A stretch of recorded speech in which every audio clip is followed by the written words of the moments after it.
Hey guys, so I literally pray to God that He gives me the strength to be able to say what I need to say without crying the whole time. But I do realize I have been trending today, and things have been said about me to all my true supporters and followers.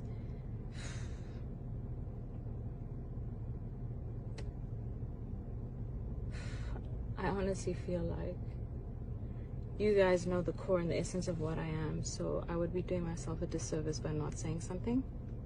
I think probably what I did wrong in the past is brush all of this under the carpet and not say anything, just because I don't like drama. I'm a peaceful person. I prefer to focus on my own things, but I'm different. I've grown, and I think I'm a really strong woman, and I believe other women should never, ever, ever, ever, ever let another man step on the name you've built so you've worked so hard to build. So I'd like to address things that were said about me by Mulema Marahanye, Jub on Mac G's show, as well as Mac G. Okay, so there's three things that I mainly want to address. The first was saying that he smashed me. First of all, Mulema, you raped me.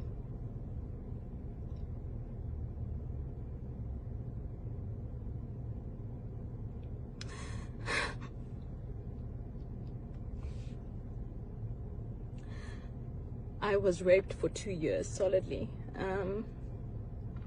So please don't make it sound like it was a relationship. I was absolutely afraid to leave. Afraid of the power that your mother had being around you at the time. I was aware of the stifling and sifting of money your mother was doing with Oprah. So, and also what you guys did in terms of Muti and medicine, which you made me believe my life would be at danger if I spoke up. So, no, you didn't smash me. You forcefully opened my legs and forced yourself on me numerous times for 2 years, and made me believe I had no way out. In that time, I had an abortion, of course, because there was absolutely no way I would have a child that was forcefully given to me. And the most painful part about all of this is that I was a virgin. And I told him at the time, I had told Drip that I was a virgin, and I planned to be a virgin until the day I got married. And the first time he raped me, the next morning, I had been trying to get hold of my friend the whole night who lives in my building, but the next morning when he eventually did open the door, and he can be a testimony to this, as Richard Lukunku, you know, I came to you because I didn't know what to do, and I came to you crying for help. I was afraid, so afraid. And I'm telling this story because, you know what, I genuinely believe that God allows certain things to happen. Your journey or the burdens that you face or the things that you go through, they happen for a reason, guys. And I genuinely believe this burst or this thing that's happened is for me to empower other women, to let them know to, one, never accept emotional abuse and rape the way that I did for 2 years straight. And also, if it has happened to you, turn your life into something really, really strong and powerful, which I have done, and I've really tried to mind my own business. But what I will not stand for is for you to degrade my name. I don't understand why you have an interview and you have to speak about me. You are at such a low point in your life that you should actually be spending your time apologizing for the children that you killed because you were high. Instead, you are trying to bring my name, that I've worked so hard to build the success that I have, okay? The woman that you knew back then, she doesn't exist, okay? I'm no longer afraid. You cannot bring me down, break me apart. Yes, you may have raped me for 2 years solidly. And I want people to know the criminal that you really are. I really wish, you know, that you served a longer jail time, that you were still in prison. You know, just to describe, I've actually never spoken about this. I've never even opened about, I've told my husband in bits and pieces of this time in my life, because I think I actually blocked it out because it was so traumatic to me. But he would do things like wait for there to be people to rape me, because it got boring just to rape me plain and at home. I remember the one time I had my siblings visiting from school, and he would do it while they were around in the same room so that I wouldn't scream, you know. I want people to know the kind of person that I dealt with. God, this is so not on brand. What the... You know, so I will not allow my name to be dragged in the dirt, and to have some man speak about me like, you're so smooth, you managed to smash me. You didn't smash me, you raped me. You raped me, and I was still a good enough person, and I never ever spoke about it. I focused on my own and carried on with my own life. But what I will not do is let you destroy my name. I wrote a few notes so that I don't forget everything. And the other thing that you said is, I left you because I saw a picture with Kelly. I just want people to know that I left because he tried to kill me. He suffocated me. He literally suffocated me. And I remember that day so vividly. It was like, I prayed to God for the strength to kick him off, which I did. He had locked all the doors. He would lock me in the house sometimes, take my car, monitor my movements. I was in varsity at the time. I would not always be allowed to have my own car. I wouldn't be allowed certain friends.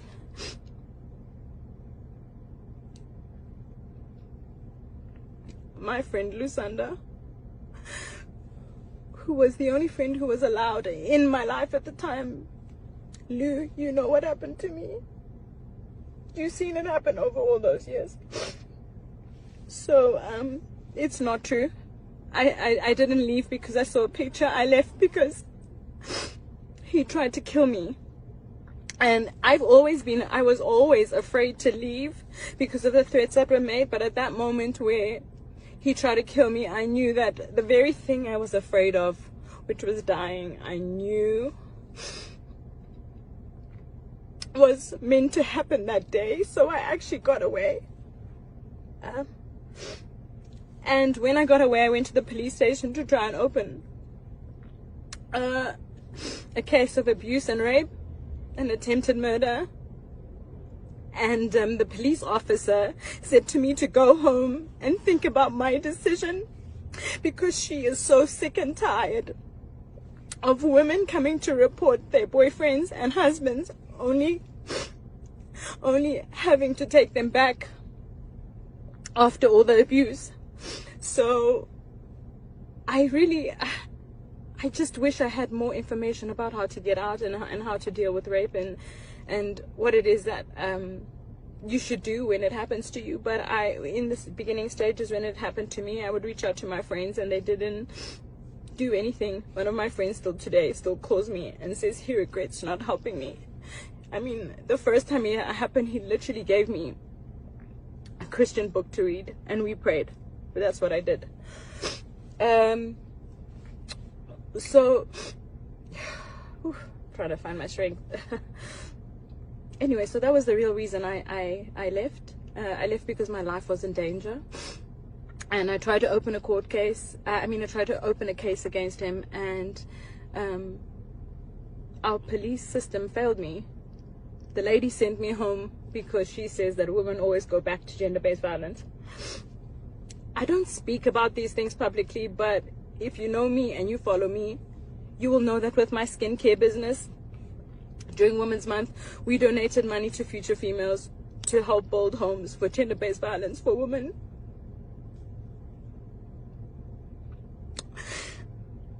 For women who have been victims to gender-based violence. This is a cause I am extremely passionate about.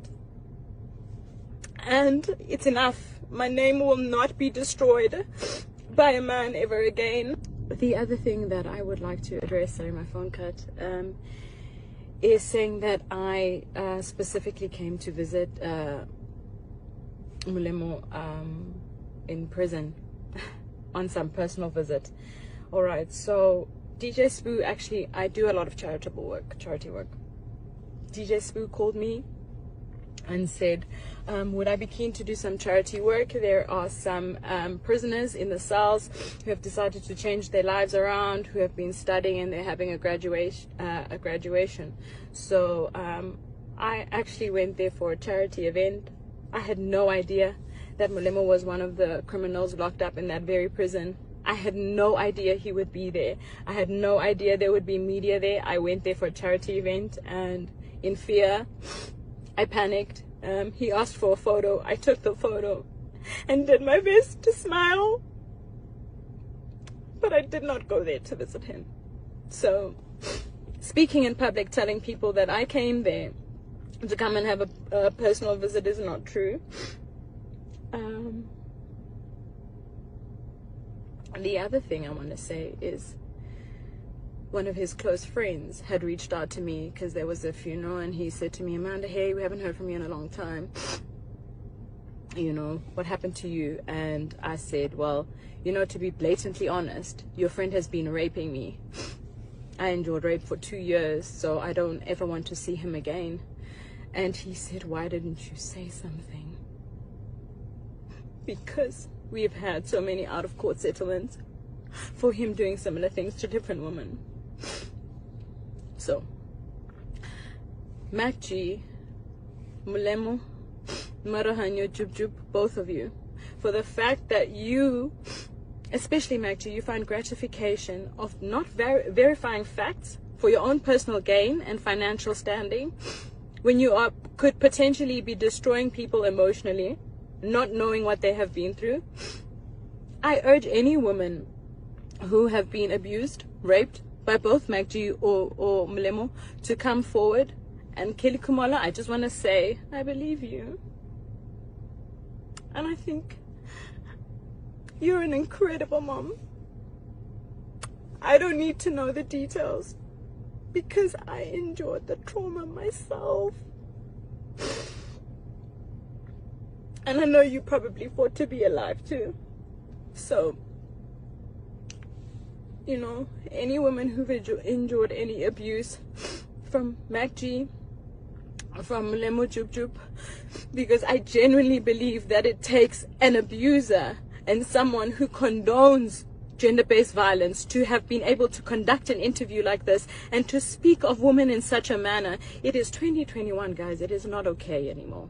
Okay, we may have accepted your abuse before. Our parents and grandmothers before us may have accepted it, but this stops here. Okay, I am the example.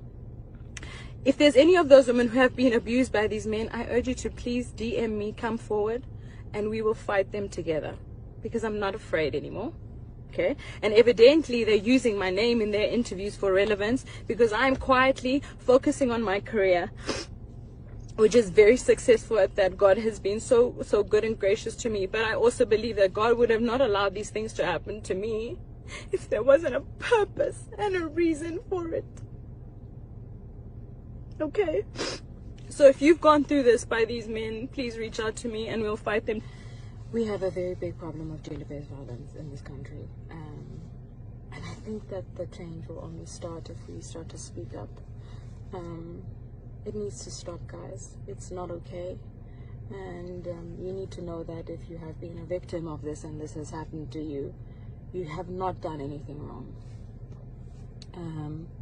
And it is absolutely okay to stand up for yourself.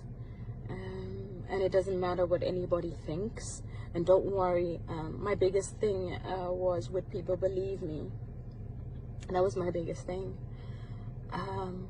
And the second thing was, would it affect my work?